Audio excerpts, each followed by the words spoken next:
All right. Okay. Are we good? We're live? It's happening? Fantastic. Hello friends. It's been a minute. My goodness, it's been quite a minute. I had the busiest October of my entire life, and we're just wrapping up week 2 of the current design class that I'm teaching right now, so been a little busy, but I figured why not go live today. I'm working on something cool, so I might as well work on it with all of you. So, for those of you who don't know, my name is Gabriel Quinn. I'm an illustrator, concept artist, world building guy. I do a lot of stuff these days, mostly for myself, but I've been doing some Lorcana cards recently, which is super fun. And yeah, talking with a couple studios currently. Hopefully, those projects are cool and I can take them. Anyway, today we're going to be looking at doing this draw this in your style that I started the other day. This is the block in right now, so I'm kind of figuring out the idea, figuring out what I want out of the design, and I figured I'd stream the process, just kind of show you sort of what I do to get these to look half decent, I suppose. Also, I just miss you guys, wanted to hang out live for a little bit. So let's double check and make sure everything is working. Yes. Okay.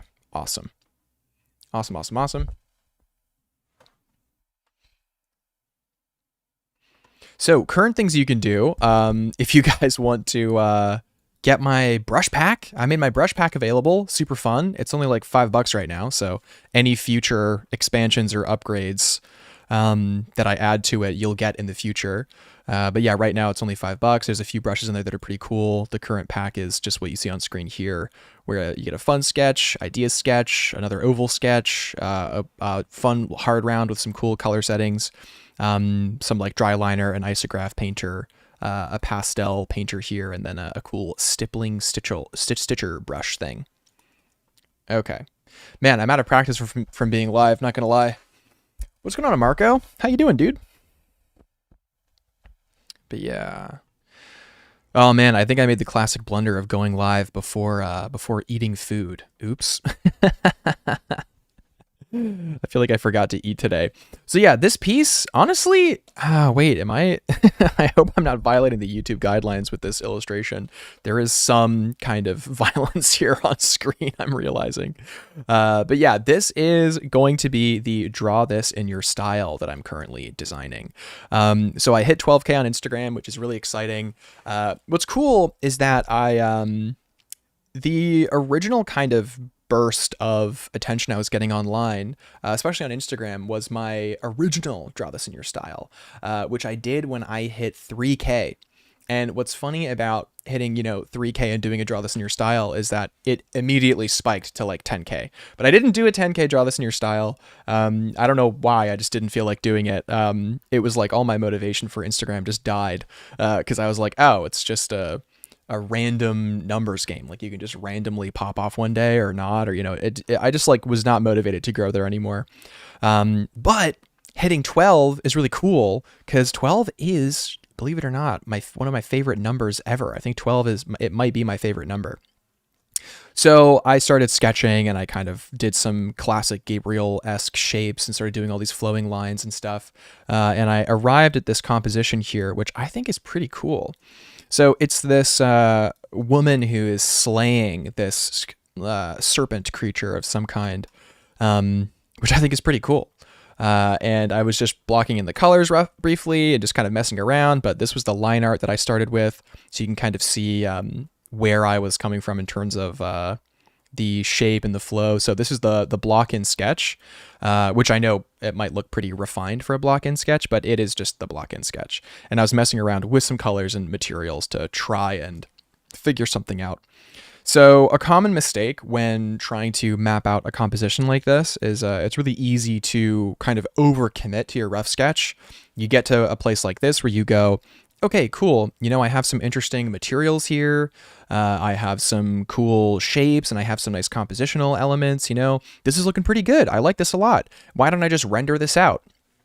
But there's a lot of things we can look at here. So we want to do a little bit more analysis before we actually commit to this piece. So just looking at the values, first of all, if we go to black and white, the values are not in a bad place. One thing that I really like is, and I'll use a little brush on top here, or what I'll do to make this black and white is I'll do a black and white layer so that we can,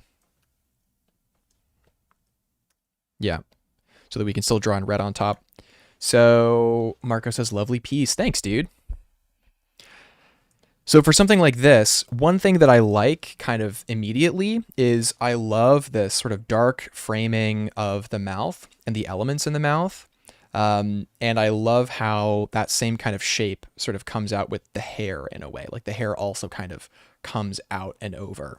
So you have this echoed value shape where this is kind of pinching in and this is kind of pinching out. So I think if I were to kind of rework this or continue to push this, I would want that to be maybe a central element there. Maybe the hair is a mirror of the mouth as it opens. The other thing that I want to do is I want to make sure that all the energy of the piece is really working. So when I say energy, really, I mean kind of like flow and design. So I have this kind of mouth going out and in, but it kind of doesn't feel like it's going in enough. It kind of goes out in sort of a beak-like shape. So I feel like we're losing some energy over here. It would actually be better if it was more flat, because then it at least was like a tray that kind of calls the momentum in from this direction. But because it's going up, it's like in an awkward spot where it's not in enough and it's not out enough to kind of hold that flow, I suppose. What's going on, Ayub? Welcome to the chat. On the other side, I kind of like how it's curving down a little bit, the mouthpiece on the other side, but again, I feel like we're losing some energy there.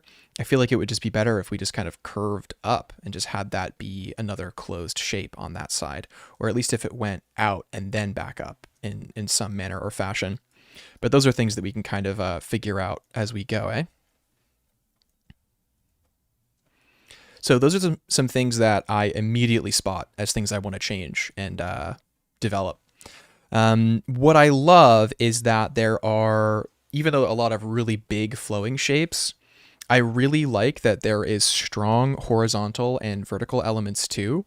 So for instance, the sword kind of going across here and going down, right? That's a really nice shape. The arm going across and the arm kind of going in a more diagonal, those kind of straight lines, it adds a really cool, centralizing element to the piece that I think is working for the most part. Even like the kind of robes coming down with this downward direction as they kind of flow out, kind of mirroring this central element. And even the kind of sort of pseudo straight gesture line of the leg here is also kind of mirroring that. So that's something else that I want to accentuate. So I think that, all of these things working together are going to make a pretty cool piece. But I think right now there is some lost energy. So thinking about energy again, kind of going back to our blue thinking pen, the sword going down is really nice. It's pulling all your attention down. But I don't like that the corner of the mouth curves off in this direction. It's like even that, it's glancing the momentum of the piece away. It's like veering off course, which I don't like. I don't think it's very good. So let's kind of reflip and go back to where we were originally. Although honestly, this kind of angle is really nice. Now that I'm looking at it, it's looking really cool. Yeah, we'll try a couple versions. Anwar says, amazing piece. Any advice on how you decide the color composition for your concept art? Yeah, so we'll talk about a lot of that in this piece. Yeah, we'll definitely talk a lot about the color and composition. In terms of advice, I think just learn as much as you can from the resources that you have on color and composition. Just like learn as much, be really hungry for information, and then continue to push that with your own theories and ideas. I think using yourself as a resource is a very underrated element of developing your art. You are just as much of a resource as YouTube is, right? Oh, also Lack is here. What's up, Lack? How's it going? All right. So let's copy this over. So we'll kind of save this version where we're at here. Let's copy it over and let's kind of make some adjustments to the things that we were just talking about. So going to the line art specifically, which we kind of doubled up, let's just go back to the line art here. And when I was sketching this, I just kind of sketched it freehand, and I was really just focused on the pleasure of drawing, right? And then we just put our thinking cap on and to kind of really solidify what we wanted to make notes on and capture. We wanted the energy to really be on the money here. But when we're just in the sketch, it's actually kind of hard to see some of those things that we were talking about. It's really easy to miss when you're just in the kind of line art style or the line art phase. So that's why it's good to do a pass with some color and some value just to kind of see where you're at, right? And we're not on the final line stage for this. Currently, we're just working on it as is. So, okay, let's kind of revisit some of these elements. So we didn't like that the mouth was pulling off to the side. So let's bring this closer to the center. Oh yeah, even already that's kind of making a big difference, especially with this central line here kind of coming down with the sword. We like that a lot. The sword coming out of the body in this way, it's very reminiscent of kind of some older style of illustration to kind of show that penetration, that it's kind of going into the form. One thing that I want to do is I want to actually have the sword overlapping with the tongue here. I think it's really cool when you have these forms kind of overlap and intersect.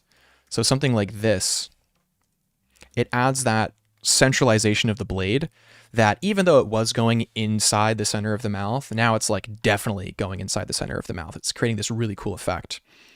Which kind of that visual layering is really nice. There's a rule of staging on the stage where if two characters are talking to each other, if they're just facing each other, right, and no one else, if they're on stage, the problem is that the voices are just going in this direction. So it's actually very hard for the audience to hear them. So a lot of the time when actors are on stage, specifically when you're on kind of movies and stuff, you can sort of fudge it a little bit more. But when you're on stage, you do something called cheating out, where you have the characters facing each other, but they're facing out as well. So they're still kind of having the argument, but now their voices are coming forward towards the audience rather than towards each other and going away from the audience.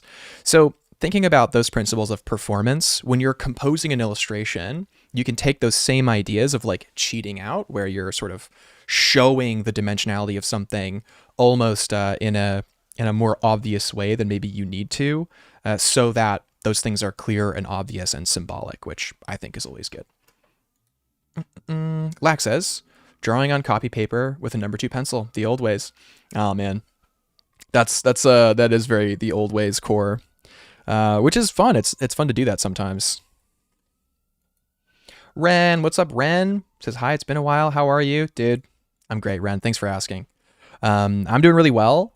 I had a really, really exciting month. Oh my goodness, it was so cool. In October, man, I flew 6 times in October. It was way too much. I used to kind of think like, oh, I love traveling. I want to travel a lot. I want to do this in my life. And man, the last month I got my wish, dude. I was on a plane 6 times, which was nuts. So I was back and forth to Bermuda, where my family's from, and I helped put up a show that was a retrospective of my grandfather's lifetime of work, which was so unbelievably incredible. It was such a privilege to be able to do that. My goodness. So I'm very, very lucky to have been able to do that and take that time to help my family with that process. And then the other flights that I went on was I went out to LA. I went to Lightbox, which was super fun this year. I got to meet my Lorcana art directors, which was always really fun, and see all my friends, which was really exciting. Actually, this guy recognized me so I was covering for my friend Iris's booth. Last year I tabled, this year I did not table. So I was covering for my friend's table, Iris Muddy. This guy was walking by. This is the last hour of the convention on the last day of Lightbox. He walks by and he goes, hey, are you Gabriel Quinn? Are you the world building guy? And I was like, yeah, that's me. I'm the world building guy. He goes, no way. Can we interview you? And I was like, yeah. So I ended up appearing in one of those asking pros videos that you sometimes see that like Proco used to do.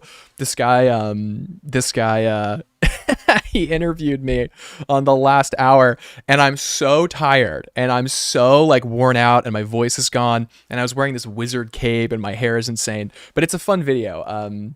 I'll let me link it for you guys so you can see. I appear in this video briefly, which was so funny, dude. It was a great time. Let me see if I can find it. Yeah, I didn't even know it went up, but then one of the videos of or in the Discord, one of my patrons, they posted it and they were like, oh, some familiar faces in this one, and I was like, oh, weird, and I watched it, and then I just appeared out of nowhere and I was like, what the heck? So I'll do like a timestamp link here. But it was a really fun video. It was cool. I think that's actually why I hit 12K on Instagram, is because I think a bunch of people found me after that, which was kind of cool. But yeah, I'll put the link in the live chat here. Yeah, here we go. Oh, we got another message from for someone dehydrated. That's a good username. Says, no way, I caught a stream. Dude, you caught the stream, baby. Welcome. And they said, genuinely, your process and style is super inspiring. I love your design so much. Thank you so much. Wow, that's so nice of you. Thank you, thank you. Yeah, I do too. I love my art. These days, I've been loving my art. There was a little while recently where I was honestly in a bit of a weird, I don't know, I won't say art block, but just in a weird spot. I think just because of what was going on, like in my life, I was just in a weird spot. So it feels really, really good to be in harmony with my art and my artwork. It feels really good. Really happy about it. So I'm really glad that you are enjoying the work. Thank you for saying that. Okay, let's turn the form here. So a lot of people kind of don't like tangents where things kind of go against things or are parallel to things too closely. I think that tangents are actually a pretty cool graphic element sometimes if you do it well. So one thing I'm curious about here is if I can get this line of the forearm to line up with the body of the serpent. I think that's a cool compositional element. And I want to explore it. I think it's awesome. The only problem is I think we lose some negative space on the other side. Like I think we need some negative space here. I think the piece I think it just needs it. So maybe what we do is we pull the body a little bit away so we can grab some of these elements. Daryl says, love your art. Oh, thanks, dude. Appreciate it. Appreciate it. The encouragement goes a long way, guys. I think, yeah, thank you.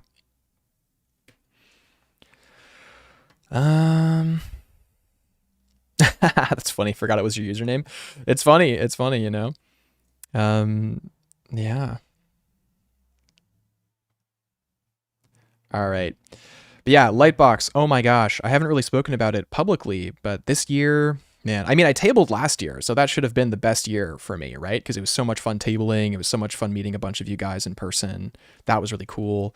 But honestly, I think this was the best year for me. Like, I think just vibe-wise, there was something about this year, man, that was just really, really great for me specifically. It was so fun. It was really, really great spending time with my friends, making some new friends. But also, like, you know, what's really nice about being where I'm at in my kind of career now is that, you know, I've got a great thing going. I've got like steady work that I enjoy. And I feel like I'm really making a difference for people when I do my teaching stuff. So, you know, I'm in a great spot. So it was very like low stress, this Lightbox. It was really chill. And I wasn't worried about networking. I wasn't worried about appearing, you know, professional. I just walked around, no portfolio, no anything, you know, didn't even really show anyone my work.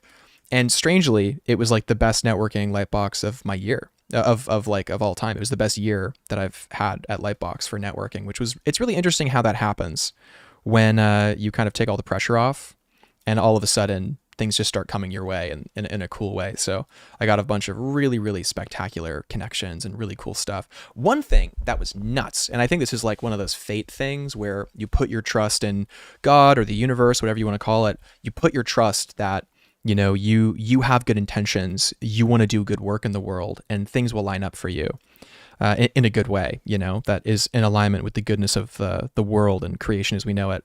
And so I kind of have been in that vibe of just trusting that, you know, my intentions, you know, in the world are good, and I want to do good stuff in the world. I was on the plane flying back to New York. I sit next to this woman. She's so nice. Turns out she's a costume designer for like WWE and like wrestle shows and stuff. But she's been a costume designer her entire life. And this was right before I was starting my costume design class that I'm teaching right now. So we just got to talk shop for like a 6-hour flight. We just talked the entire time. We split a cab into the city. It was so cool. And now she's like a permanent connection in my life and like a really cool person. What are the odds that the person you sit next to on the plane is like an industry costume designer for like live action film and for like wrestling and stuff? So we got to talk shop, and I got to really pick her brain about all of her philosophy behind costume and all of that stuff. It was so wonderful. We even got to design some characters together. So I have a bunch of sketches that we did on the plane. So I'll be like kind of like finishing those. I'll probably work on them on stream, maybe next time I stream. It was so cool. But it's just an example of like, you know, being in the world, you know, putting yourself in the world, putting yourself in situations where great things can happen to you, and not just kind of hoping the great things happen to you while you just sit in your room all day and kind of do nothing, but just showing up, man. The power of showing up is incredible. So Lightbox was great. All the trips, all the traveling, everything was so cool. It was just a great, fun time. And yeah, I'm feeling really good about life. So yeah, anyway, that's cool. Oh yeah, also update on the kind of class front and all that stuff. But the last one, the world building with costume design, I did not expect you guys to want to take that class. My God, I did not think you guys would want to do that, but you you sold out the class like 3 times in a row.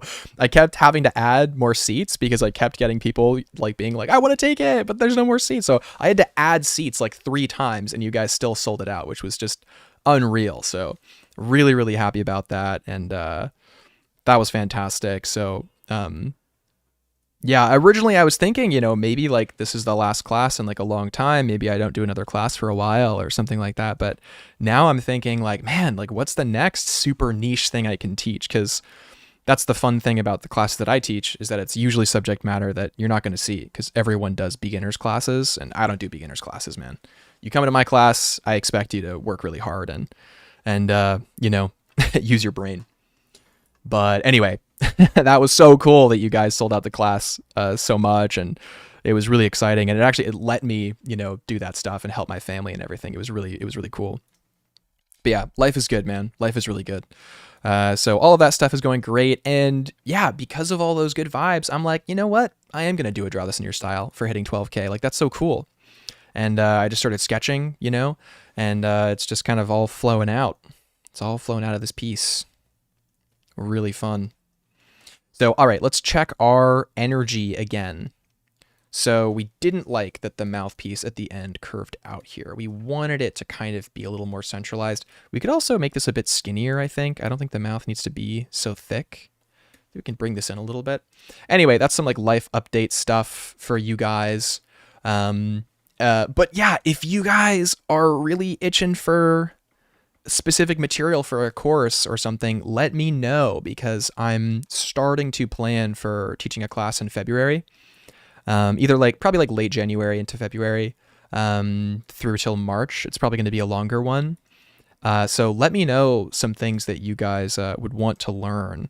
Right now, I'm thinking a few different things. You know, I'm actually thinking like potentially doing something very broad, like a world building speedrun course where you would have to design like different things for your world in like rapid succession. So that's like one thing that I've been thinking of, and that would be a great opportunity for you to just, you know, get experience making stuff and looking at it. Do you like it? Do you not like it? What do you like? What do you not like? Kind of thing, which I think could be good. But yeah, you guys let me know because I want to serve the needs the most. And I always pay attention to the questions people ask. And the questions people are asking a lot of the time are mostly about world building stuff. So I feel like there's a need there. Let's check the chat here. Lax says, question. I'm fiddling with hidden S curves in my drawing. How many hidden S curves is too many hidden S curves? There's no limit. There's no limit. There's no such thing as too many S curves. What you should be thinking about instead of quantity of elements in your piece, just make sure that the rhythm and flow of the piece is achieving the goals that you want it to achieve. So completely detach yourself from quotas or any ideas of excess because there is no one-size-fits-all solution for that stuff. It is a case-by-case thing. So something like this, when we're considering something like the spiral motif, there's a lot of spiral motifs in this. And for me, I tend to favor spirals over S-curves personally, but there are one spiral motif. There is another spiral motif kind of going on in the eye here. There is another kind of spiral motif with the jaw. There's another one here with the tongue and a mirrored one with the jaw as well. If we're thinking in terms of Fibonacci and all of that stuff, we're still kind of creating this curve inward around the face where we're kind of guiding elements around the face towards the eye there. So we've got a lot of spirals here, but they're all working together. And that's the point, is you want things to be working together. So don't think about how many is too many. Think about, is it moving and working towards the goal that you want it to be moving and working towards? Great question. Mr. Excalibur says, hello, Gabriel. Hope things have been going well for you. This piece is looking great. Love how calligraphic it looks. Hey, thanks, dude. Yeah, the quality of something looking calligraphic, I think it's like a really, really important quality of drawing that I always prize very highly. And it's something that I really tend to move towards most. Like, I think having that sense of rhythm and flow that's mirrored in calligraphy is really cool.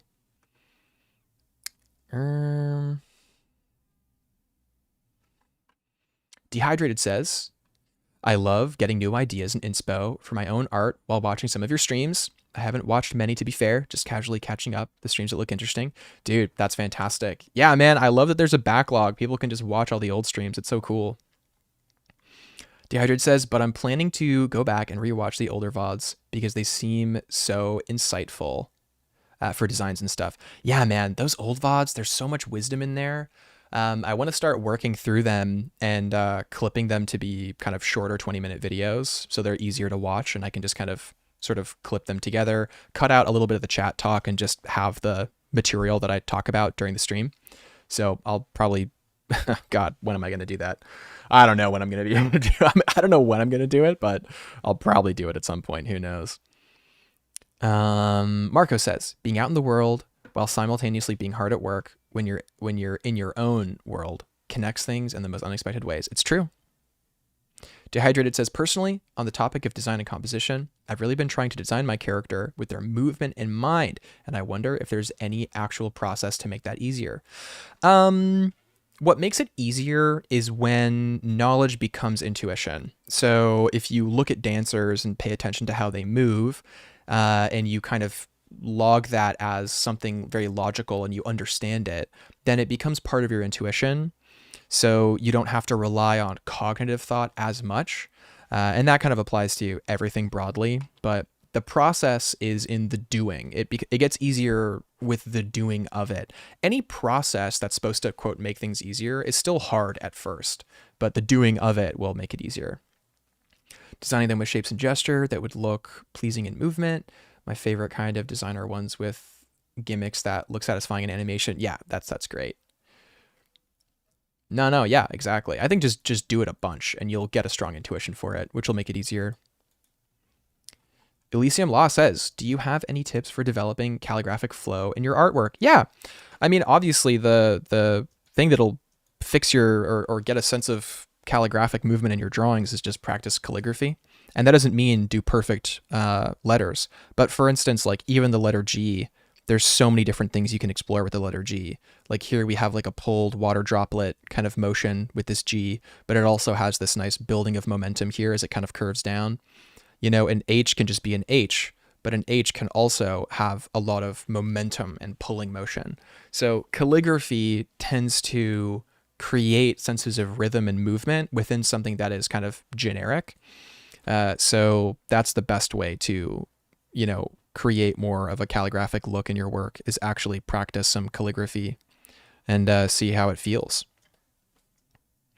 And it goes, you know, always too, you know, you can go outward with letters, you can go downward with letters, you can go in with letters, you know, there's all these different directions you can go, messing with proportions of letters.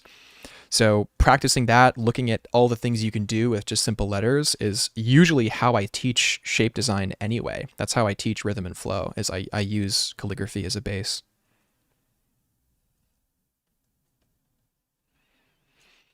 Bow, bow, bow. I might want to join the Discord if the link is available. So right now the Discord is tied to Patreon. And that's to solve multiple problems. Number one, it solves the anonymity problem. So we don't really have any problems with disruptive users or aggressive users or people who kind of come in pretty hot. Like my Discord has no moderators and we haven't needed a moderator so far. So keeping it tied to the Patreon is, I think, really great. That being said, it's only $3 a month, and it's kind of a way, if you want to support the streams, to support the streams in that way and also kind of join the community. It's also makes it more worth it for me to engage in the kind of challenge stuff, because we do a lot of design challenges in there. We haven't done in October because of all my travels and stuff, but I'll typically let people know in the Discord when I'm super busy and am not as active. But we do a lot of stuff in the Discord. So it is tied to a Patreon currently, but it's in the description if you want. Ren says, I get what you're saying. I love when characters give that feeling that they're alive and moving. Yeah, man, that's like the most important thing. It's the most important thing, having that sense of movement. All right, let's lock back in here. So we've got some cool stuff going on. One thing that I'm not really liking is the angle of the head. You know, I like that it's kind of creating some side tension and it's kind of creating an X gesture with this, but it's not participating with the whole piece in a way that I would prefer. So I think we can try, and remember, we have a version of this saved, so we can always go back to that version. I think we can try and turn the head more vertical. Oh yeah, baby. That's looking real nice. Yeah, that line running down now. This is a lot stronger graphically because it mirrors the movement of the sword. It kind of doubles up on that horizontal, vertical line compositional element. It adds a lot more purpose to the character, grounds the character. Oh yeah, that looks really good.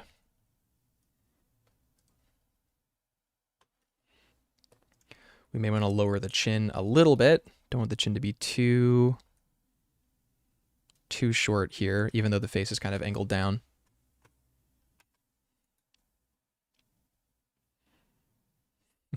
Bro is a goat. Do you listen to Noah Khan? I feel like you would. I don't know Noah Khan. Is he an artist?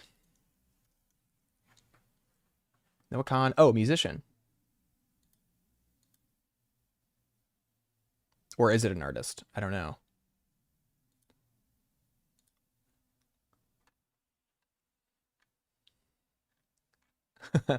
I mean, maybe. I probably would. Maybe I'll try. You're talking about the musician, right? Dude, I'll have to check it out. I might actually listen to a little bit of music too. Also, I usually keep the stream silent so that when you are watching the stream, especially the recording and the VODs and stuff, you can listen to your own music.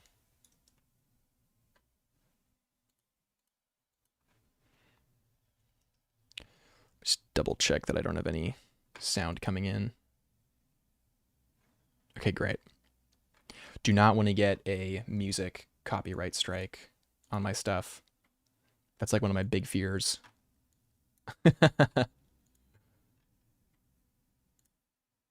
All right.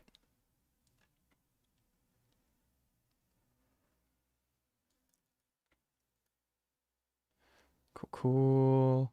Can't recall any good example. Oh, interesting. Gavin said, just sub to the Patreon. Thanks for all the wisdom, brother. Dude, thank you, dude. Thanks for joining the Patreon. Appreciate it. Yeah, go check out the Patreon, guys. It's fun. We have like we have a really it's like 3-year old community now, and it's still going really strong. Like it's kind of amazing what you guys get up to in there. What I'm most impressed by in the Discord is like that people talk about, like they have these art questions and stuff, and they ask the art questions, and I'll jump in there and I'll add my 2 cents to things, but people are really supportive, and there's a lot of wisdom in there, people sharing from their experience and all of that stuff. Like it's really, really great. Very encouraging space. I can't recommend it enough.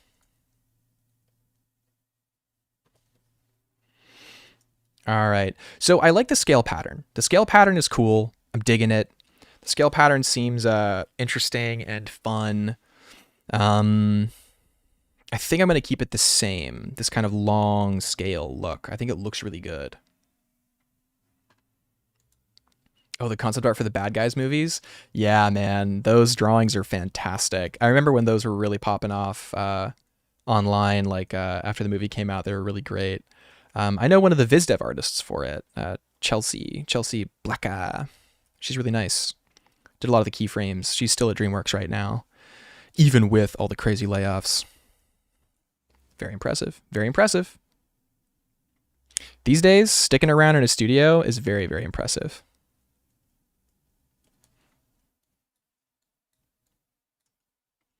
All right, let's see. The animatic in that one spaceship scene. Man.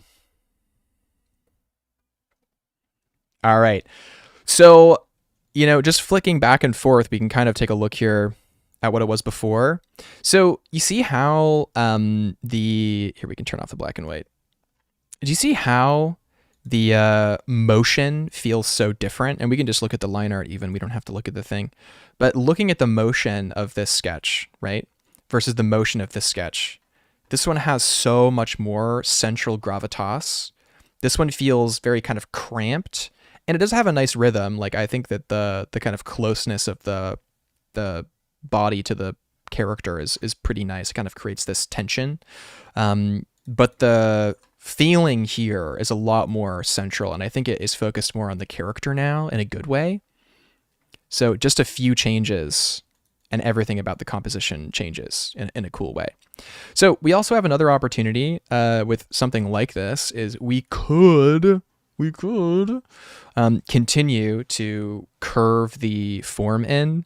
And this is when I would make probably another copy of the line art just so I have this version as is. But we could try something where we curve back in on the body, however we want to do that. And we can even have the kind of tail curl up in like the background here and have some like really cool kind of repeating forms. No, that's too complex, too much stuff. But I kind of like it. I kind of like this. So I'm thinking for the crop for this, how it's going to appear on Instagram is probably going to be about like this much visual information, maybe even less. Like that's how it's going to appear on your screen when you're kind of scrolling down, something like this. But the whole thing is going to be like this. Like it kind of has this whole sort of compositional feel to it, all the rhythm and the flow. Even though we're not going to do that one tail thing, I think curving this in on itself is really nice, actually.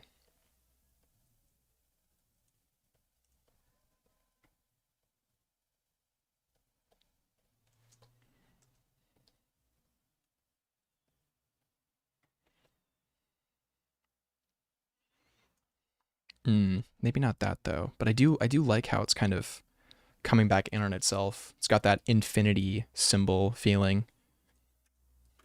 Mm.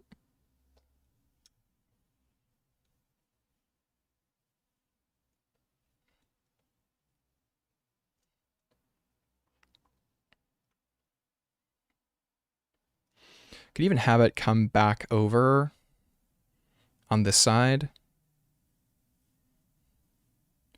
and kind of curve up over here even.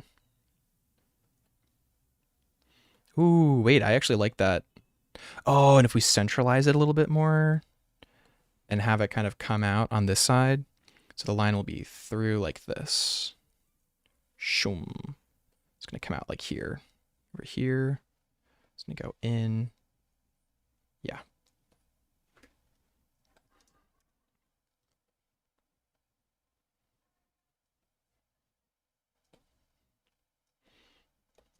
Yeah, I really like that added motif. Kind of adds a lot more motion.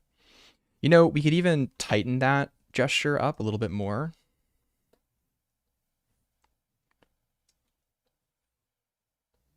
Yeah, have it curve in a little bit sooner on itself. Oh, yeah. Oh, that's nice. That's real nice. I love that. Oh, it's such a juicy shape. Hell yeah. I love that.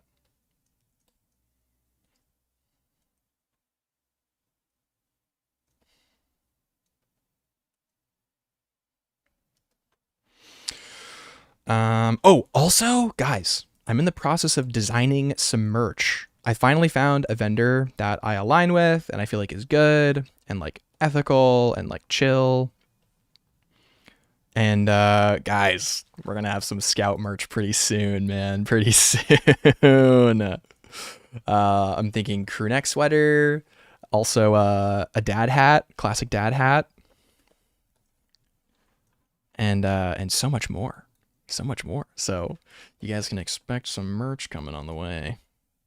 I'm so excited for that, man. I've wanted to make like my own merch for a while just because I want it. Like I want it, you know.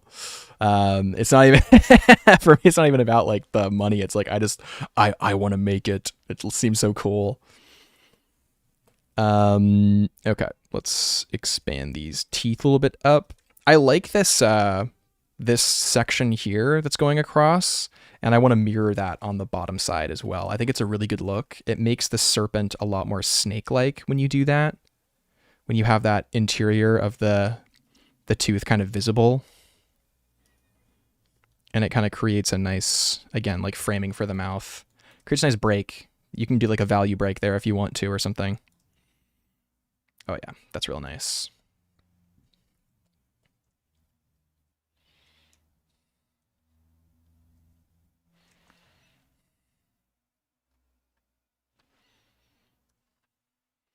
All right, let's catch up on the chat here.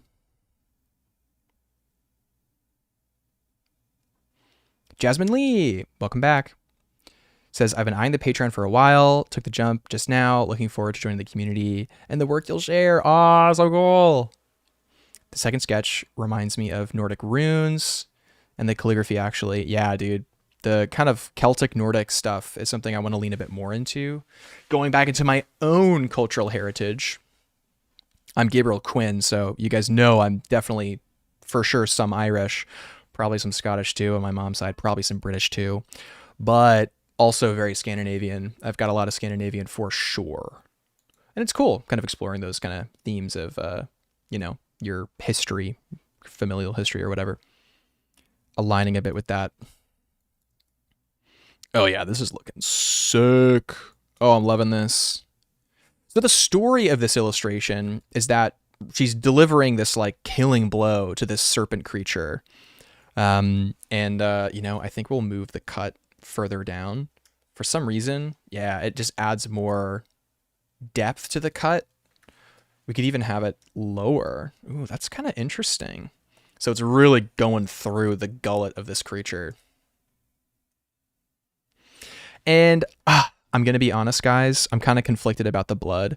I kind of want it to feel like almost Ghibli-esque, where the blood is like really shapy and almost kind of bubbling over in a way and like bubbling out and creating like a really strong red shape.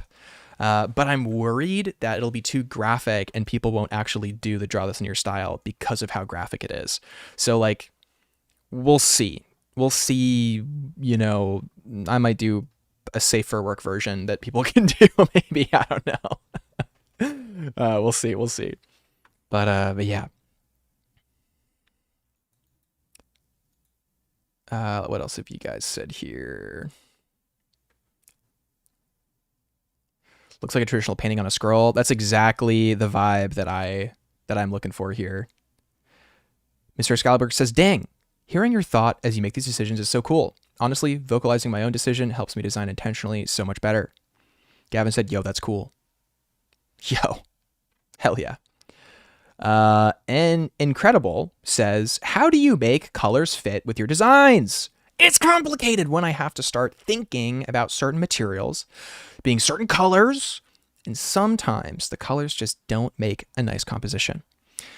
There's a lot of wiggle room when you're picking colors and picking values. There's so much wiggle room, man. I have kind of noticed that a lot of people struggle with colors.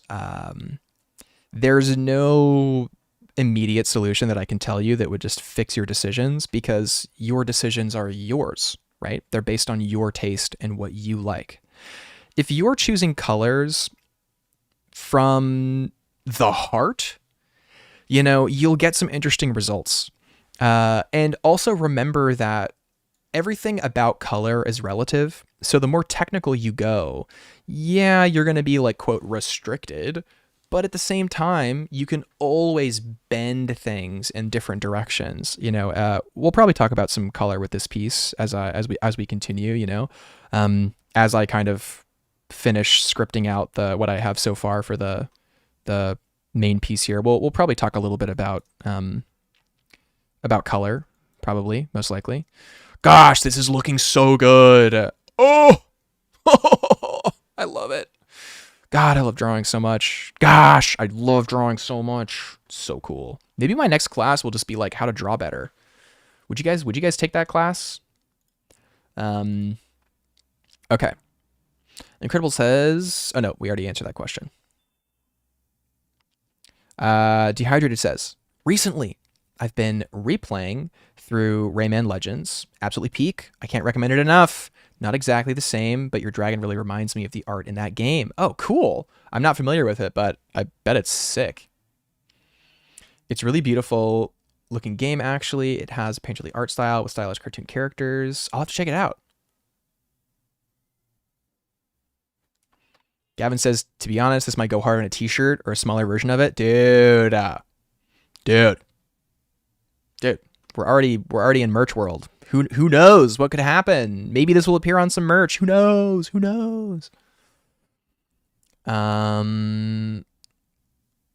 Keep the blood. Dude, hell yeah. Let me look at the Rayman Legends game really quick. I wanna see.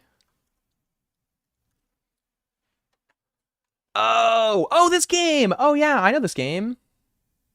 I know of this game. I haven't played it.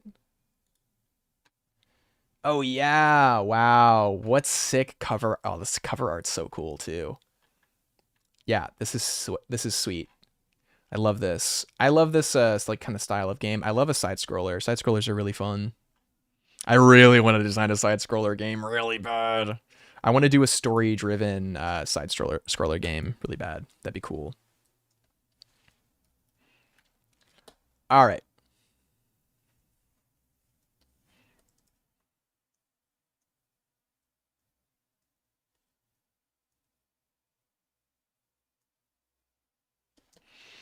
So we're really getting somewhere here. We've built up a lot of tension. We have nice curving. Oh, there's a lot of tension. The snake is it's writhing. I'm wondering if we want to, one thing that kind of sparks or spells death is sometimes like pushing up on the eye a little bit with like an eyelid or something, like a raised eyelid. Do we like that? Is that weird? It's kind of weird, eh? But it's not bad. Maybe we do a little bit of a raised eyelid and then we push the openness on the top side here. Oh yeah, that looks pretty good. Yeah, that looks pretty good. I like that. Probably angle it a little bit more this way.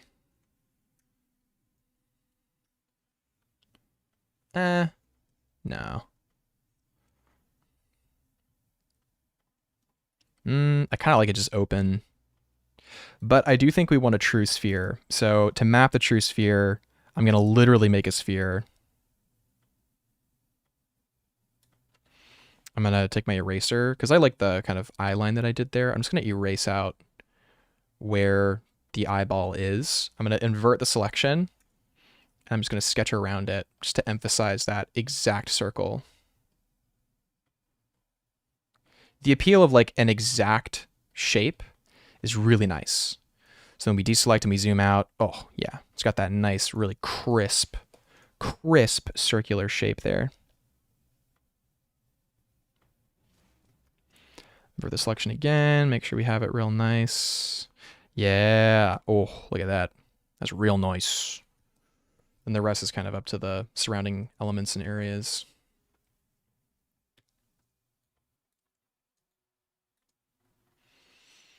Oh, dude, I love Hollow Knight. Hollow Knight's so good.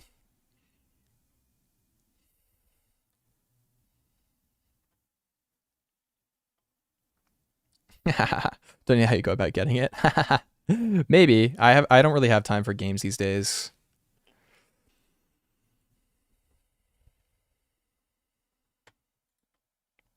The artwork is going super sick so far. Maybe when I finally muster up the motivation, I'll have a crack at it doing it in my own style. Yeah. Oh my God, yeah. All right, take care. Dehydrated. Thanks for dropping in. Glad you made it into a stream. Yeah, I'm expecting you guys to all do this Draw This in Your Style when it gets posted. Oh man, it would be nice to be able to post this tomorrow, or maybe I'll save it for Monday. Oh, hard to know. Hard to know.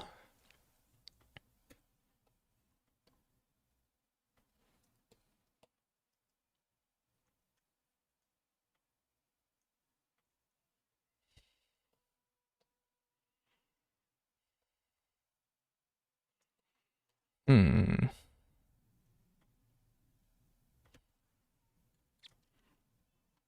Oh yeah, this is looking real clean, fellas.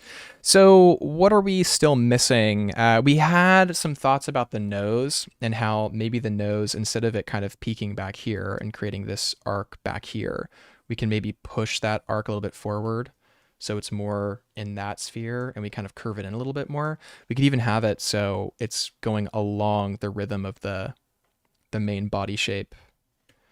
So it's like unified even against its own self. But I don't like how it changes the snout shape of the tip of the nose. Like the there's not enough momentum anymore. We could pitch it in and then curve it back like this. It's kind of interesting, maybe. No, it's just not. It's not an elegant solution. Let's see. Curves over. Maybe we just curve it almost like a salmon-like beak. You know, I like that. I like that look. It's got a cool look.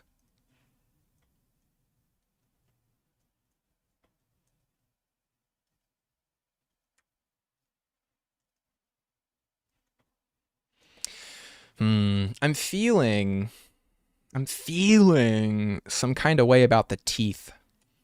What are the teeth overcompensating for? Because they're kind of a bit much, aren't they? Teeth are just a bit much, eh? And they're going in some pretty intense directions, and oh, I just don't know. I don't know, man. Something about it I just don't like. Oh, we have to change the eye direction now. Still has to be looking at us.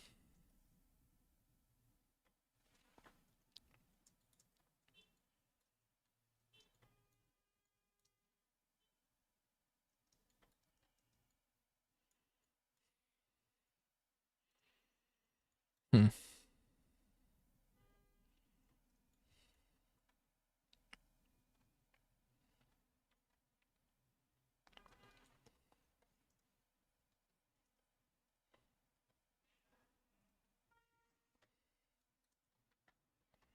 Hmm.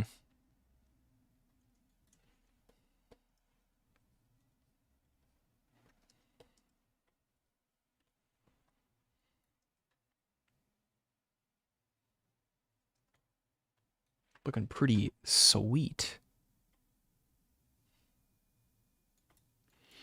I thought they were nice. Lead the eye to the character's face. Yeah, I like that too. I think currently the lack of uniformity is maybe throwing me off. The jaggedness. It's just making too much of a moral argument against the serpent, you know? We want the serpent to not be just straight up evil. We maybe want some kind of neutrality. There's enough evilness about it already. I don't think we need to, make a case for it beyond what we already have. Do we want this to overlap? Would this look sick as hell if this overlapped? What's that doing for the composition? I mean, I like the over-under. The over-under is sick. No, it's just too much, isn't it? Ah. It's kind of cool. Huh. I wonder. Well, we'll revisit this. Yeah, maybe we'll try a version like that a little later. Did go pretty hard, not gonna lie. That kind of over-under quality.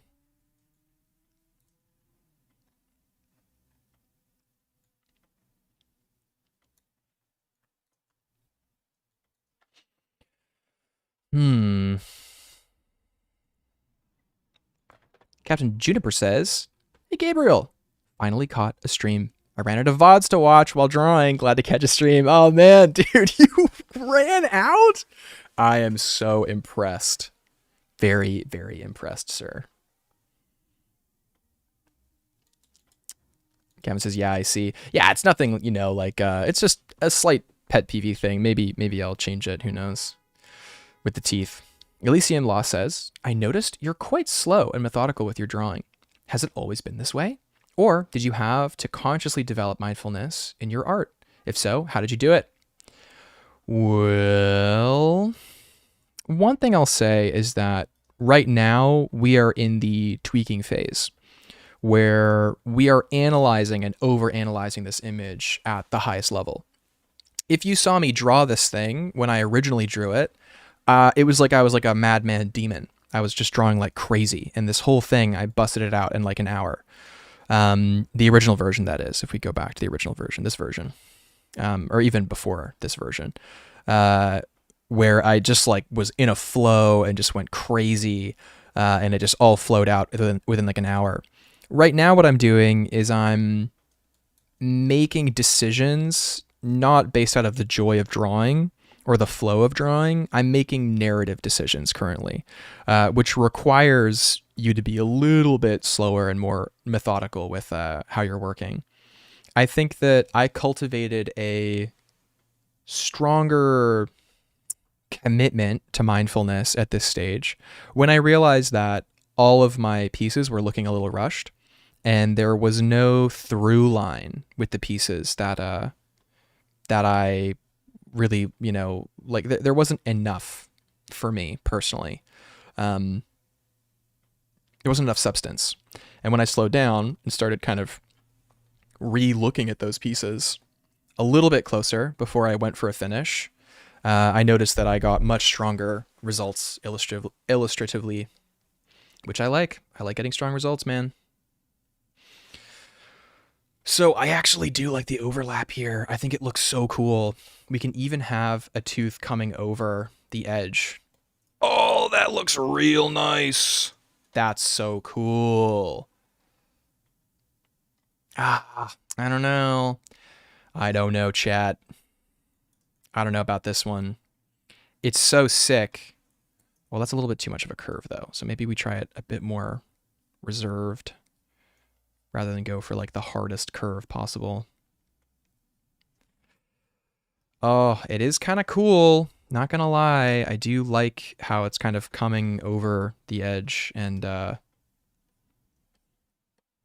creating some cool overlap. I'm not sold on it. Because what's happening? This is going over. I think if we're going to do that, then this needs to stop tangenting. This needs to be over. the edge.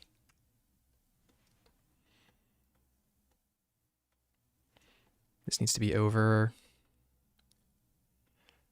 And then I think what needs to happen is this needs to come over the back leg here. Well, I mean, I'm not going to lie. This is a very unique direction all of a sudden, which I don't hate. I think it's really cool. Let's match the scales, though. That will tell us a lot more about this piece, I think, when we match the scales. So we have some distance things to keep in mind. Let's just erase some of this stuff and make these match a little bit more. So we got to go to about there.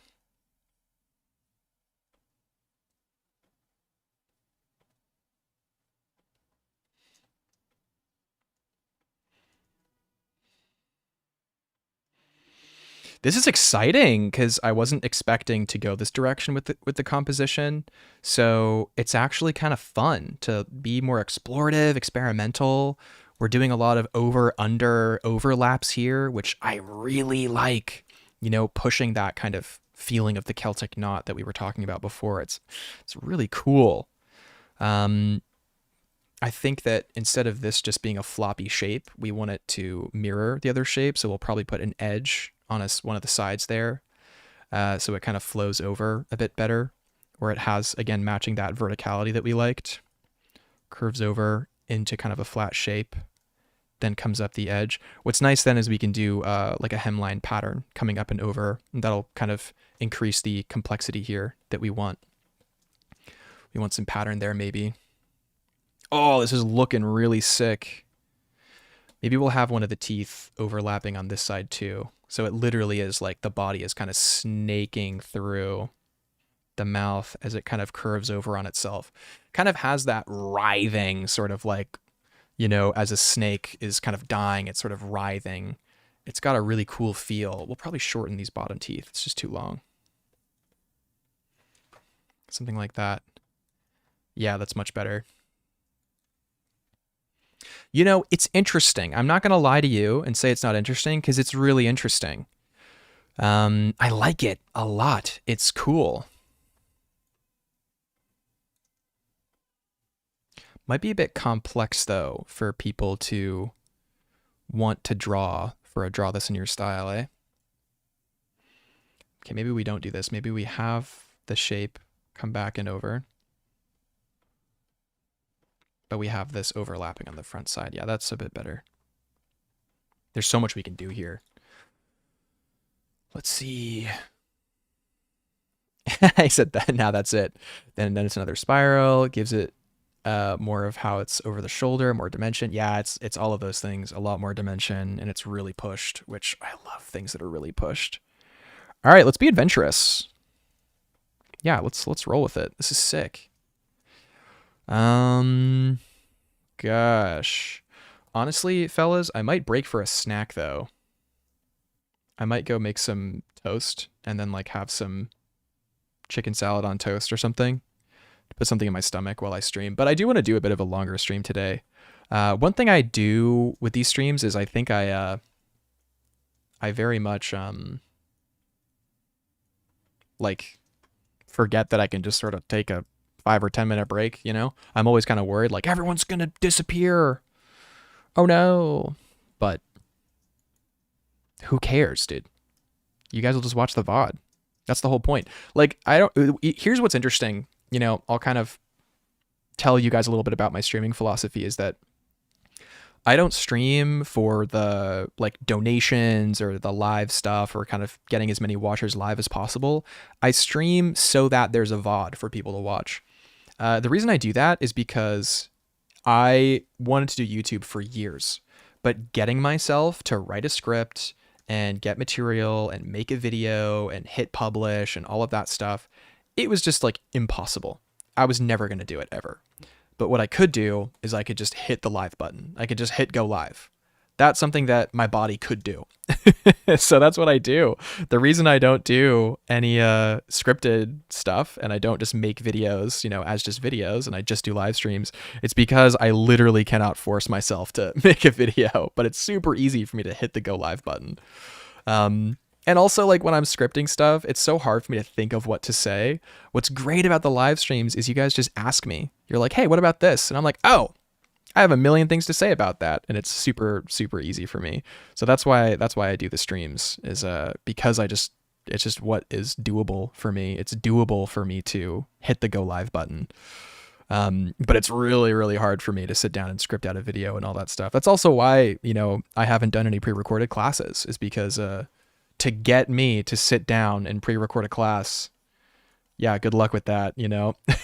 But I'll do live classes, and then I'll have the recordings from the live classes. It's the same thing, where it's just a mental thing that is for some reason just how my brain works. I just can't do pre-recorded stuff. I always do better off the cuff, and it always goes much better when I'm off the cuff. So little bit about me and myself.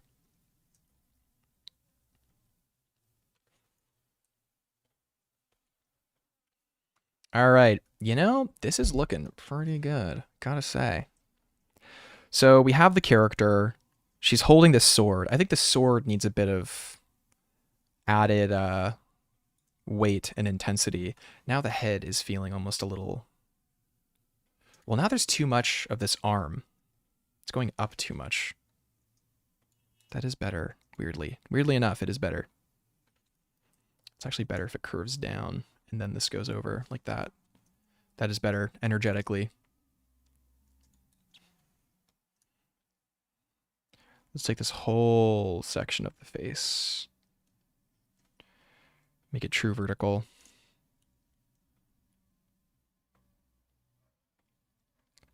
Swing. Dude, she's cutting up this serpent for real. Can move the edge so it's even more over. Have just a little bit of negative space in there.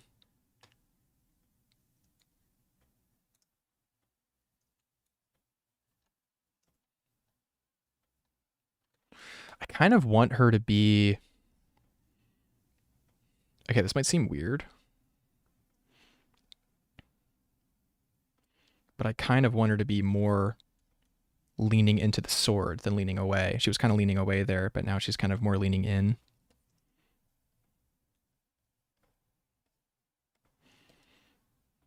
Yeah, baby. Okay, now here's where we make some big decisions, because one thing I love is how big the character's hair is, but it's in too many individual shapes. We need to have a more congruent overall shape and silhouette for the hair. It's too messy, and it's lacking in any kind of real flow or any kind of real decisive decision making. One thing I don't like is this piece that's just going off to the side. It's just pulling your eye in this weird way. So we'll just cut that, and we could even do a big shape going in instead.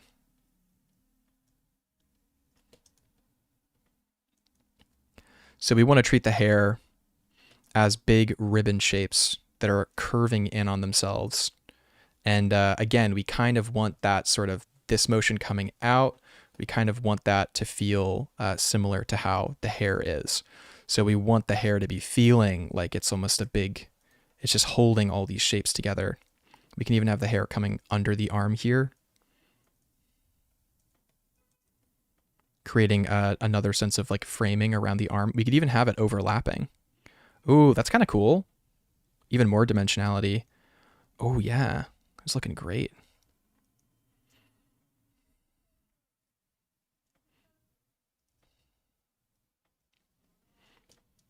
And even coming in the front here and then going behind. We can have the snake skin there, but the hair kind of covers over on this side. Yeah. Oh, yeah, baby. Oh, loving these shapes. This is looking so sick.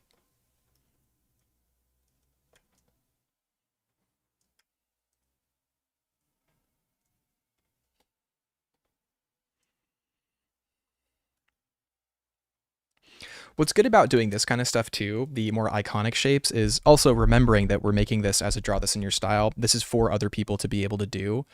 So making the hair more of like an iconic shape sequence it makes it a little bit more doable for people who don't have the more complex rendering down, and they can kind of go like, oh, I can do spiral shapes for the hair. Like I can do that more iconically. And then people who do have more experience with, dealing with materials like that, they can expand on it and make it, more complex and pushed, which I think is cool.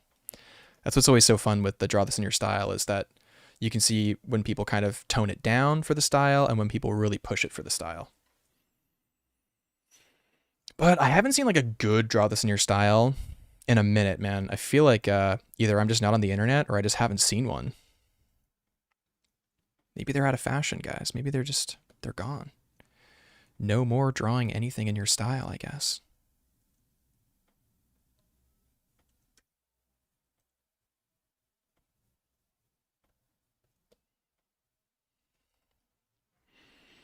Oh, this is looking so cool. Oh my gosh.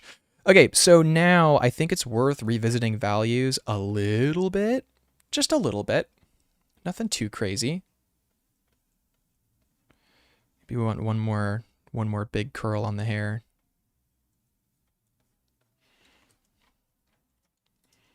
All right. And we have obviously new scale patterns going across. It's going to take a long time to draw the scales accurately when we actually do the full finished illustration for this. For now, we'll just block them in really quick.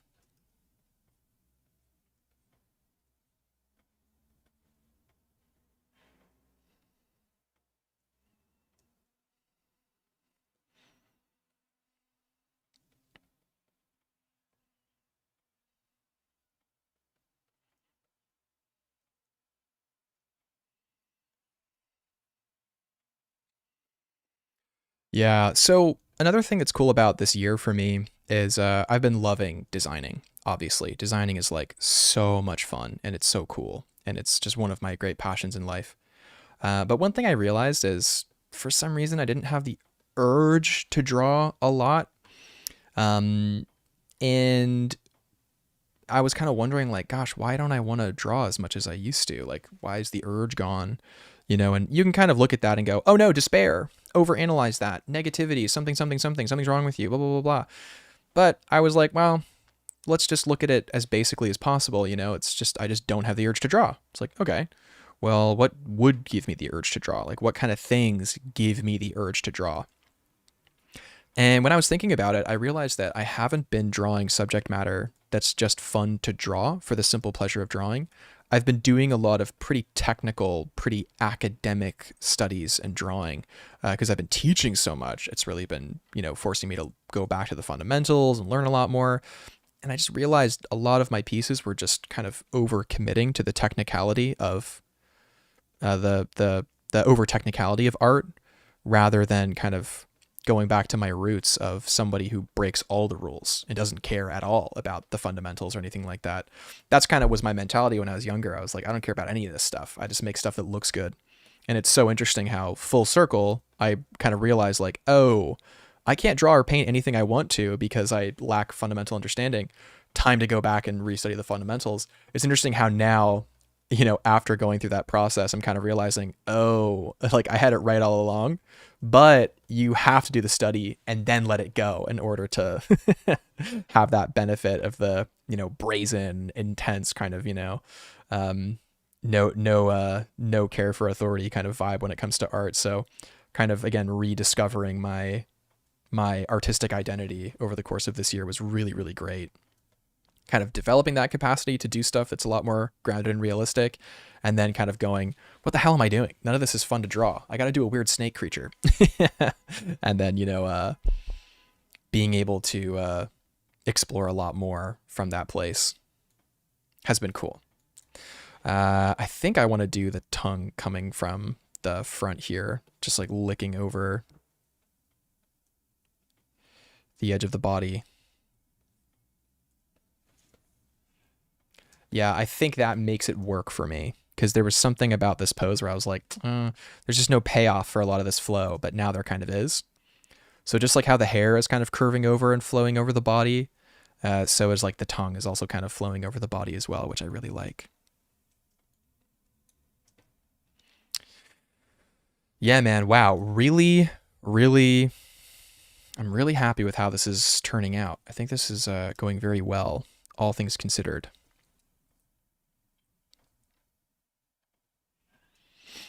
So if we really want to make this like a full-on kind of Gabriel piece, go all in on the stuff that I like, there's definitely going to be a lot of really cool pattern going on with the fabric. I might even do like a classic Gabriel pattern that I designed ages ago.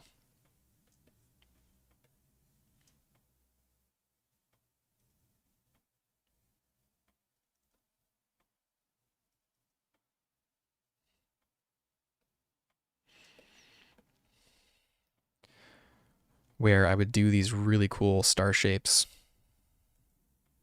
or at least I thought they were pretty cool. Can't remember if they had 4 or 5 sides though. Probably 5. 5 feels right. Yeah, they were definitely 5.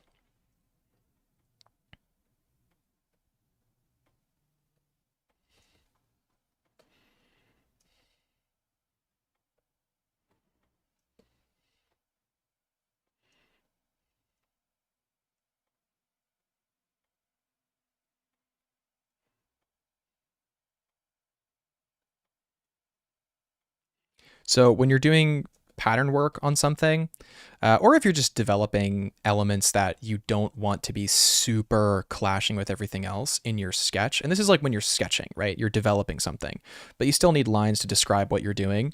One thing that I always do in this scenario is the element that I need but don't want to be too obvious or too like taking up too much space graphically, I'll say, is well, actually I'll show you when I have more down on the page.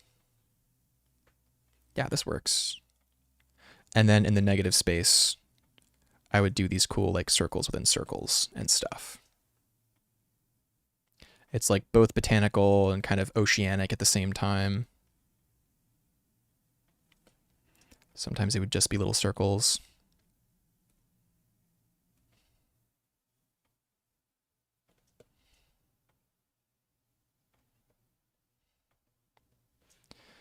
This kind of thing. But I would always do these patterns. I just thought they were so cool. I've done so many illustrations with the specific pattern design. Maybe I should copyright it. Who knows? Something that I hope is very unique to me, but you never know. You can't really copyright shapes, you know? Shapes or appealing shapes just belong to the universe. They belong to the laws of beauty. Can't really own beautiful shapes. At least not in that way.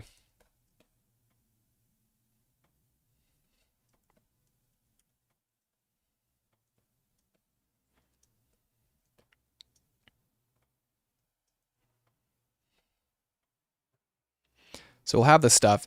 Then I'll grab my eraser, and usually I'll just grab a regular like hard round eraser.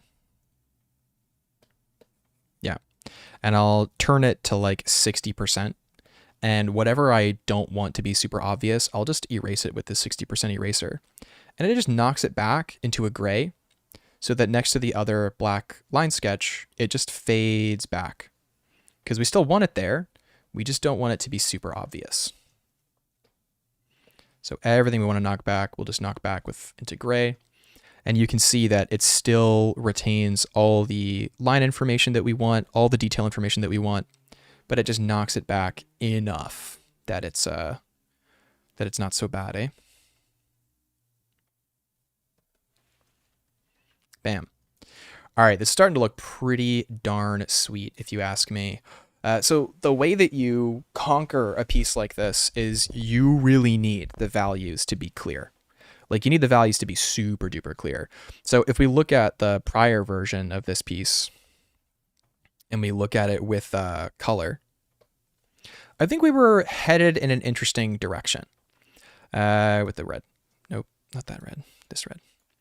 because, you know, we had the dark of the mouth, we had the dark of the hair and the kind of face and skin tone, and, you know, things were kind of sort of separated well in terms of value, but not even close to where I want to be in terms of the finesse that I love. So going back to our new line art that we have, oh dude, it looks so cool. It looks so cool. Holy heck, I love this piece. This is so sweet. Look at this thing. Now that we're here, right, we want to be choosing values that make sense, and we want them to look good. So I'm going to go with my all-rounder brush here. Yeah, we want to be choosing values and colors that we like a lot. So let's see. We know the background is going to be a lighter background because I think that's just how we're going to roll this piece. I don't think we're going to do it on a dark background. I don't think that is going to look as good as we want it to. So yeah, so it's going to be on a lighter background. I think we want the cloak to be like on the lighter end. That kind of makes sense to me in terms of value. So having super clear value separations for things, in my opinion, adds a lot to the appeal. It's just as important as the drawing that your values are set up well. So if we have kind of a lighter tone for this kind of robed dress kind of look, I like that a lot.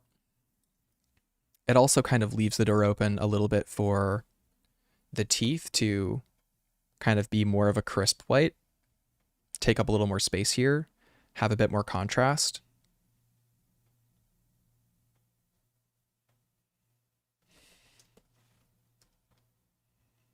Yeah, that's looking pretty good, I think.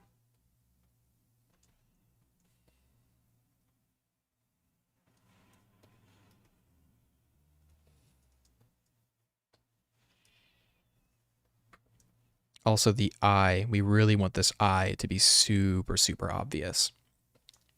It's also nice because we can have the sword be really bright as well, and it'll still look clear against this, the kind of gray behind.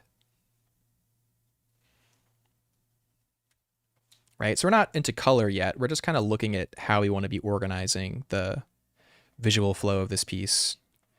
This will just be in shadow. We kind of know it'll be in shadow because it's the area that's framing the face.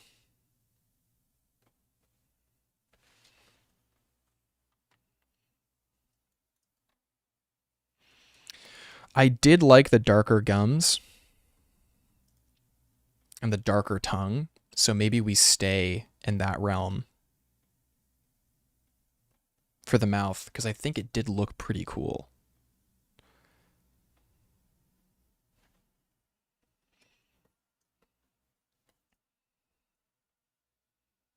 So we'll try it this way. We can always go back and try it a different way as well.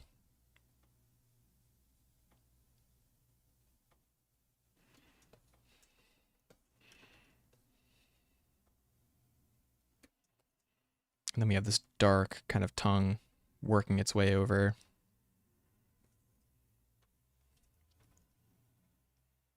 Yeah, zooming out, that does look pretty good, I gotta say. I think we can also have like the hilt of the sword be pretty dark. And the handle be pretty dark, maybe. But these main elements probably more towards white. Yeah.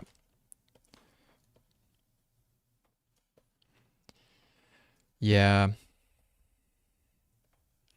And we want the face to be kind of complementary against this robe area. Maybe not too much darker, but not really light either.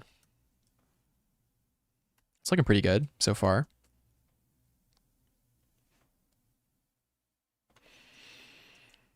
And that means we can have the hair be really dark, which is something we always wanted for this design. We wanted the hair to be really dark and rich Oh, ho, ho, ho. Yeah, baby. Let's go.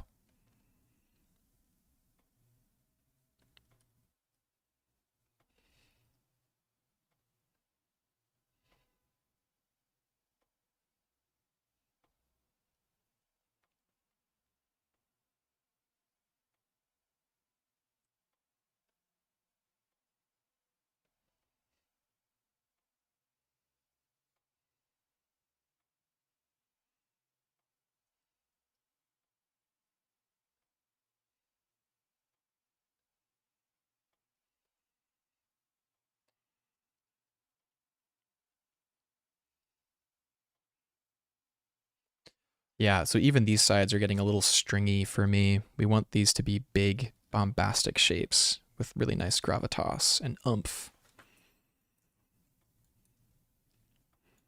Take the same gray. We'll kind of paint it around the hair. Do I have noise on right now? Oh, I have noise on. How annoying. All right.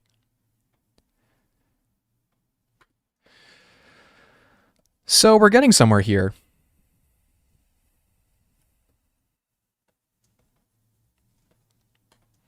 Is this as iconic as we want it to be, though, is the real question.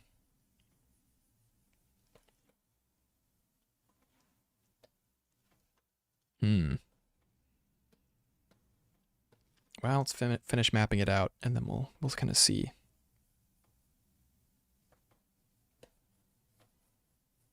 To get a sense of the piece.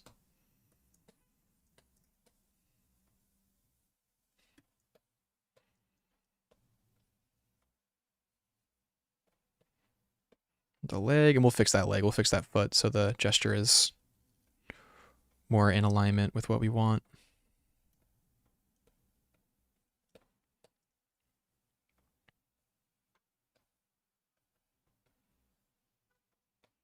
So I think for the lighting on something like this, I think the lighting is going to do a lot of the heavy lifting of the different elements, kind of creating some depth and stuff. But just looking at it just flat with the different elements, the local values, I don't know. I really don't know.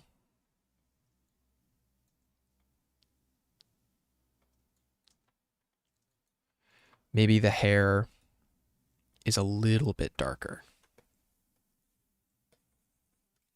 Oh yeah, baby. And vice versa. Probably the gums and the tongue are a little bit darker too, now that I am looking. I don't know about that actually. I don't know about that. That is a hair too dark. Just a hair. I liked it being darker. Yeah, there we go.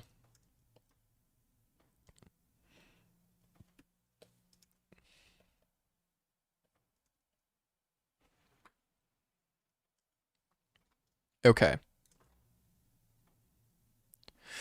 So we're pretty close with I think where we want to be with this piece in terms of the values in particular. We'll probably do a little bit of a lighter gray along the belly of the beast. Yeah, just enough. Yeah, but over here, it's clashing a little bit with the robe. We'll just make it less shape. That's still working.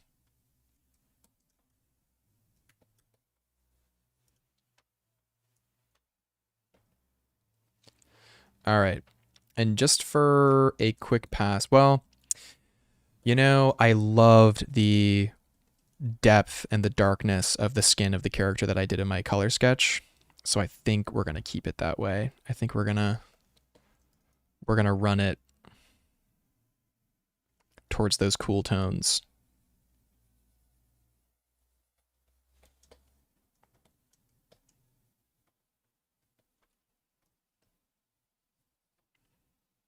It just looks so good. Yeah, that just looks so good.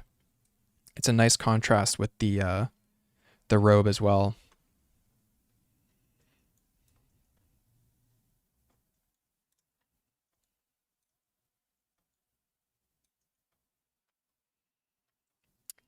You know, there's a world in which we do a different thing for the gums. There's a world in which we actually go a lot lighter.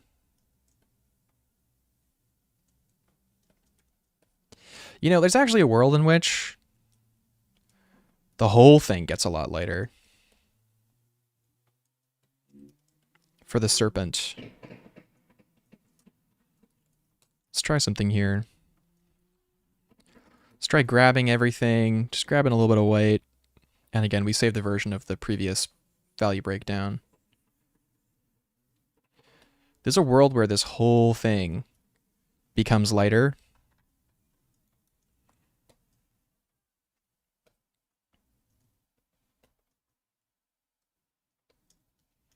And all these grays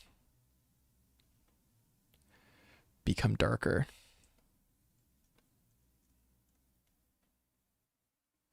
Because we had a really nice, rich, deep, deep blue, almost like the night sky kind of blue.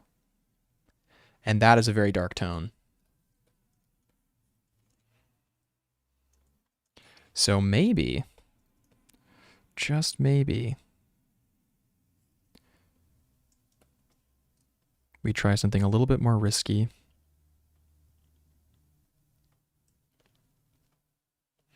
It'll frame the sword better too, as well.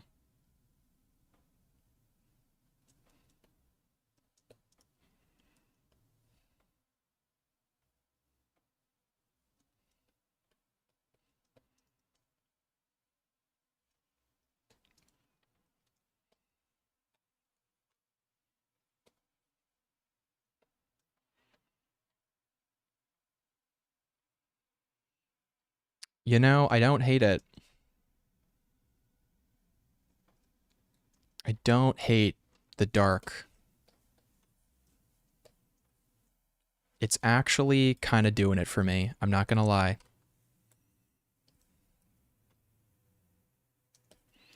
It frames really nicely against the teeth. The only thing we need is I think we need it to be flush against the body of the snake, though. That's the only thing, is it just needs to be flush. Same with up here, needs to be flush. And that way this little kind of area of shadow down here is actually a nice negative shape.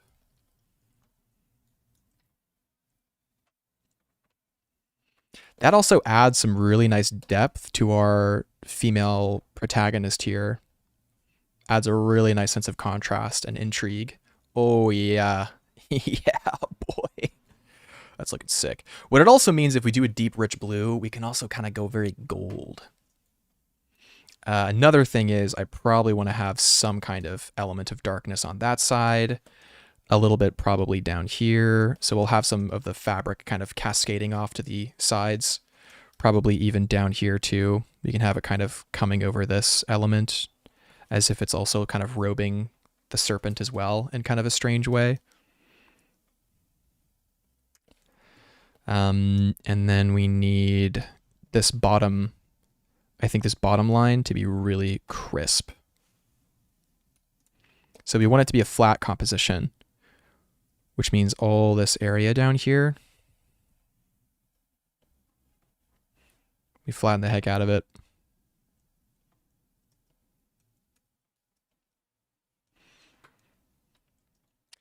Alrighty, that is feeling pretty good, I gotta say. For the gums, I think we can go a little darker as we go towards the edge. So as it kind of comes in, we kind of stay a little bit lighter, but then as we get to the edge, as it goes darker. So even with the tongue, we can have it sort of darkening as it goes out. And then as it curves over, we can have it be a bit more dark as it gets up here. That's nice. It kind of, you know, brings in some of these other values. All right, I think we have our value read here. This is kind of where we want to be. The cool thing about this is that most of the contrast in terms of like the skin and the textile, we're going to do a lot of that with a lot of material indication. So because the character's skin is quite dark, what we're going to do is we're going to use some light, cool highlights as a way to make the skin kind of pop. kind of like this, along the edge of the face as well. On the nose, probably.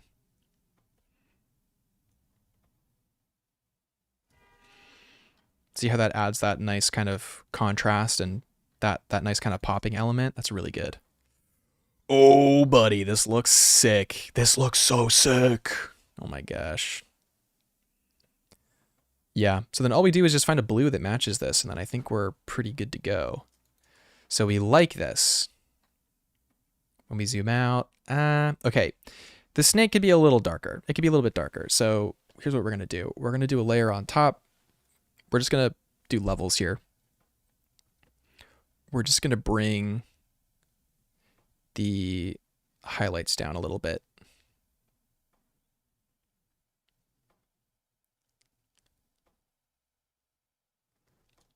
Whoa.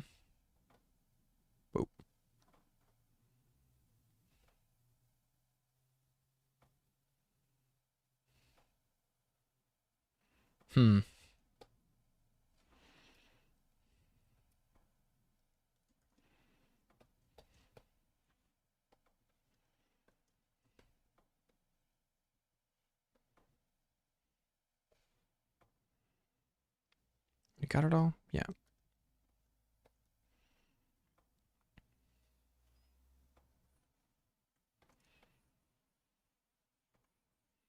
Bring it one step down, just so the whites have something to contrast with. We don't want to take all the power out of the lights. All right, that's looking pretty bold to me. And then with the scaling effect, when we're actually doing the scales and stuff, we can darken around this eye to make this eye pop. We can also do some nice kind of drop shadow stuff, or yeah, around the edges to kind of show like that sense of dimension as things kind of go behind other things, so that the overlapping nature kind of actually has some visual impact here.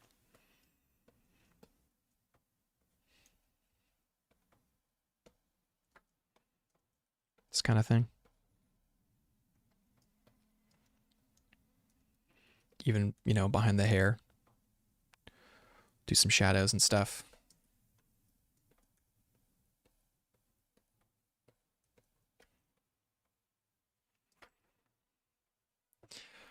Yeah, man. Okay, I think we really got there with this piece. This is looking mighty fine. All right, let me check the chat. Make sure I didn't miss anything from you guys. Bow. Add a tier for the dragon. Dude, I could add a tier. Ren says, I prefer your live streams actually, but I would love long-term videos in the future. Oh, thanks, dude. Yeah, maybe. Did you see Nicholas Cole's Hornet? Oh, not yet, no. His designs are sick. Oh, wait, yes, I did see. Yeah, it's great. Mr. Scalaberg says, you're cooking with this, not gonna lie. Dude, thank you very much. I appreciate that, man. Reminds me of the sun symbol from the Tangled movie. Oh, cool. That movie ruled. Even like Brave, low-key kind of ruled, even though I know that one kind of got dogged on a lot. I thought it was pretty decent.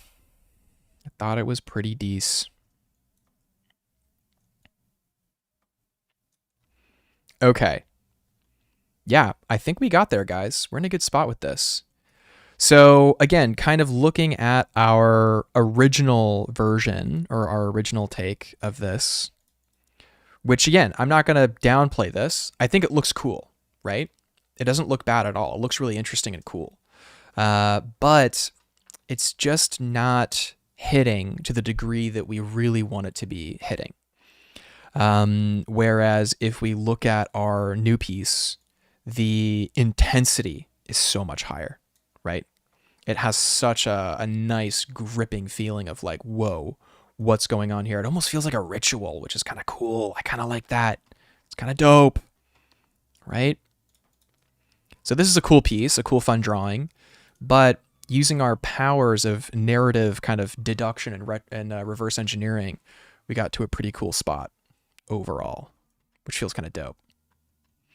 Alrighty, guys. So I think we landed in a great place here.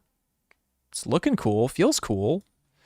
We might call it here for today and then cover kind of the more kind of coloring or finishing elements maybe later. What I'll probably do is I'll have some dinner and then I'll probably, I don't know, maybe do the line art tonight. The line art is, I love doing line art. I might do a line art stream later. Who knows? No promises though, guys. Literally no promises. But for now, I think I'm going to break. How long have we been going for? Let's take a look. Yeah, about an hour and 40. That's pretty good. All right. I like where we got with this. I love the feel. I love the intensity. I love the sense of flow, and it's feeling really cool. So thank you guys for helping me work on this and figure this stuff out. It's been really fun and interesting. And I'll probably catch you all later. We'll work on this more. And stay tuned for when I post this so you guys can actually do the draw this in your style. All right, everybody. Have a fantastic rest of your evening. And I'm going to end it here. Don't forget, if you want to buy my brush pack, you can. It's only $5 right now.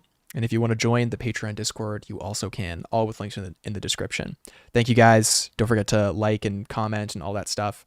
If you guys want to let me know what you want to learn, I can kind of include that in future streams. So thank you so much. Have a fantastic rest of your evening, and I'll check you guys later.